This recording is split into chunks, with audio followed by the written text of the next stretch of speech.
Okay, boys and girls, what we're going to be doing today is finishing up our Mola project.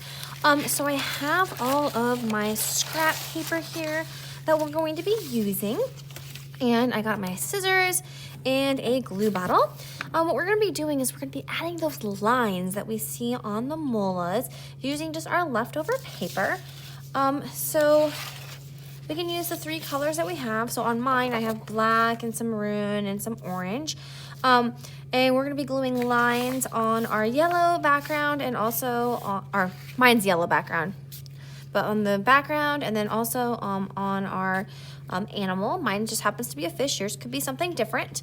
So we're going to just add some details and some lines to those type of things using our papers that we already have. And so basically what I'm just going to do is I'm just going to cut little strips of paper that we can use throughout our project.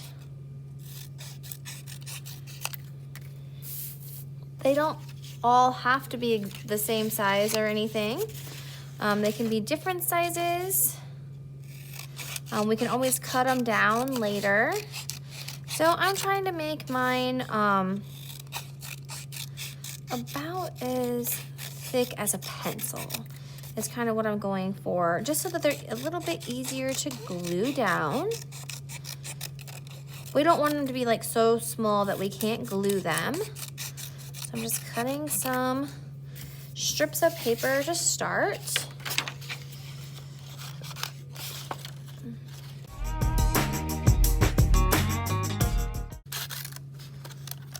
All right, so once I think I have enough to start, I'm just gonna put my other papers over here, and I'm just gonna kind of dump these off really fast.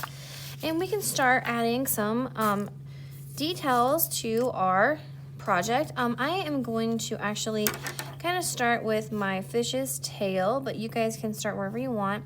And I'm just gonna cut these short enough that I can kind of put them in these spots real quick.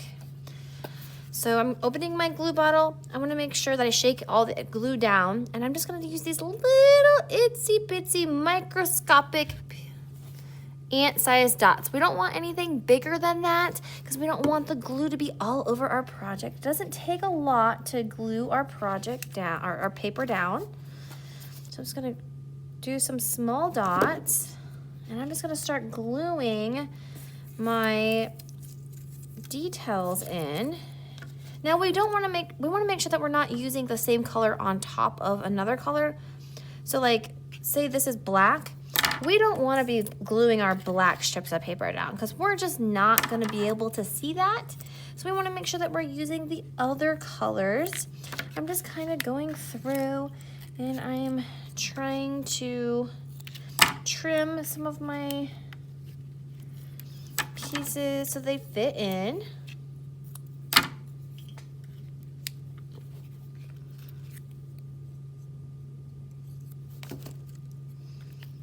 And I'm just gonna do that for my whole fish.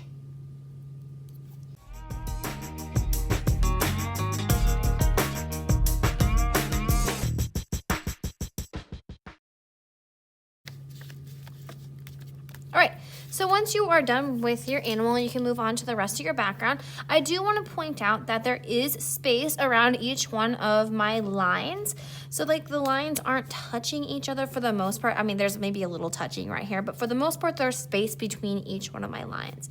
So I have my animal finished. Now I can go ahead and start working on the background, just doing the same thing, just adding lines into the artwork.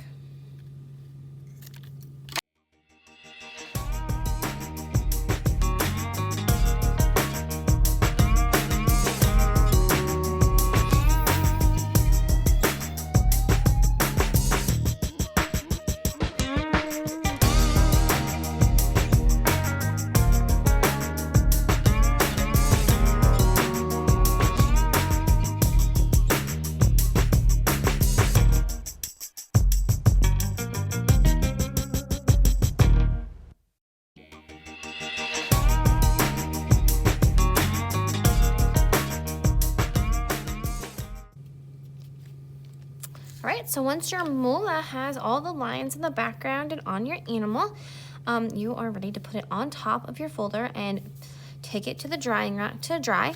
Something we need to talk about is the scrap. So like all these little itsy bitsy pieces will need to be thrown away, but all these bigger scraps that we have and that we can reuse can be sorted into the correct color baskets over by the door for scrap paper, so we might be able to use them for another project later.